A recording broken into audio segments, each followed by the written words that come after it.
Sugdan na karong Oktubre 1 ang unang set sa localized peace talks tali sa mga representante sa New People's Army uban ang komitiba nga gimugna sa syudad aron ablihan na ang hinabing kalinaw sa dakbayan.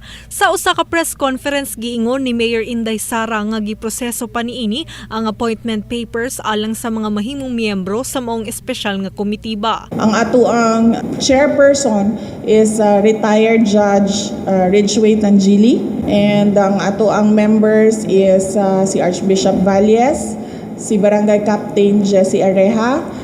From the city government, we have two, the female lawyer, si Attorney Lapina, and then from CSSDO, si Ma'am Bermudo. Sa pikas bahin giingon sa mayor nga kung tingali dili buot isurrender sa mga rebelde ang ilang mga armas, mahimo niya kining pangitaan og pamaagi aron magtrabaho kini sa gobyerno isip miyembro sa Civil Security Unit. Kung ang isuryahan lang nato, dili ka gusto mo give up sa imong armas because that is the only job, that is the only thing that you know how to do. Then palitaan na itong pamaagi sa Civil Security Unit nato under sa PSSCC nato daghan nagabantay palengke, nagabantay og terminal, nagabantay og schools, public schools dito sa bukid, nagabantay og government facilities.